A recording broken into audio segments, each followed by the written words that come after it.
From the very beginning, we've had this idea of iSustainability that underpins everything we do. The concept is simple and involves the consideration of the entire life cycle of our products and the impact that they have. Even before production has even started, iSustainability is a key concept, and Apple is leading the industry in this area. Our commitment to the environment is stronger than it has ever been, and Apple products are the most environmentally responsible. We make reductions year on year in the carbon emissions of our products and strive to reduce or eliminate environmentally harmful substances. We are the pioneers in product design, and by concentrating on the user, we have been able to produce devices that are engineering works of art and also incredibly simple to use. Every product we have designed has transformed lives as well as revolutionising industries. And the popularity of Apple products is testament to this and has led to our retail growth in recent years. In fact, the success of our most recent innovation, the iPhone 5, will aid America's economic growth rate after the recent global recession, and in the US alone, we have created and supported more than 500,000 jobs. He's not kidding. In 2011, after another year of record sales, Apple Inc. turned over £80 billion and is one of the world's largest companies. In fact, if Apple were a country, by GDP they'd be larger than New Zealand, and their cash pile would also increase by £745 a second. But with great power comes great corporate responsibility. Or should this be corporate sustainability? Is iSustainability that sustainable? Apple designers start to work on new devices before they've marketed the old. It can be argued that Apple are driving a throwaway society, with new releases every year, making products obsolete before they're even due for renewal. Most of the time, they just revamp older products, and people still buy them because of the sticker on the back. I'll buy almost anything that's shiny and made by Apple. And now, they're starting to produce things we don't even need. The iPad mini, for example. If you're ever in a situation where your iPad is too big and your iPhone is too small, you really need to reconsider your priorities. Two key features were also withheld on the iPad mini: the Retina display and the faster A6 processor. All of this was just to maintain a high demand for the more expensive, larger iPad. Life expectancy of Apple product batteries is only 1,000 charges. The location of the battery also makes it very hard to get to, so it's easier to buy a new product than to replace the old.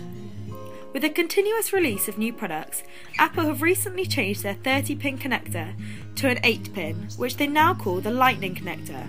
This renders all pre-2012 Apple products or accessories prematurely obsolete, thus forcing Apple owners to buy new adapters or completely new accessories which are outrageously overpriced.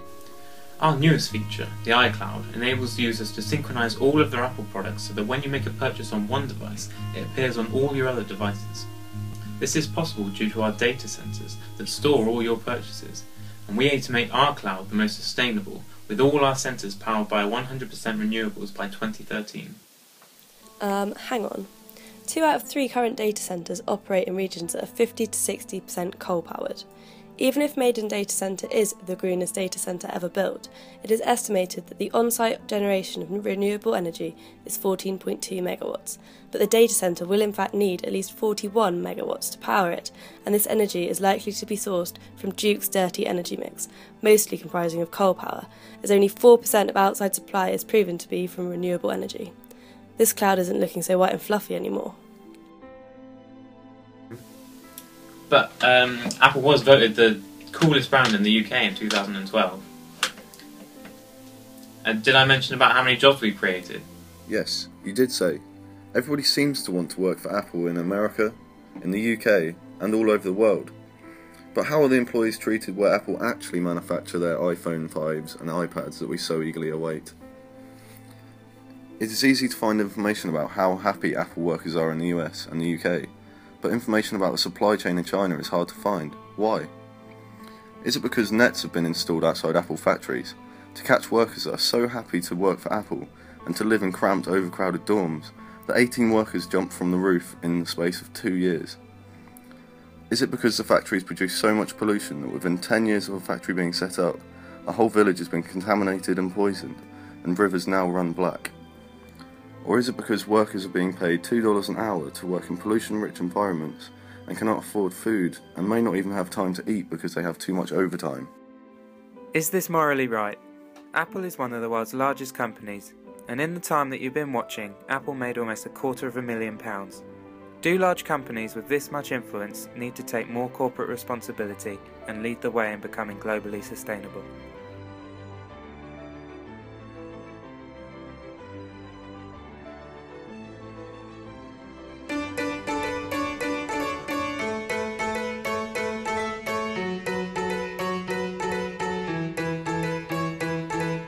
We cut the legs off of our pants, threw our shoes into the ocean, laid back and waved through the daylight.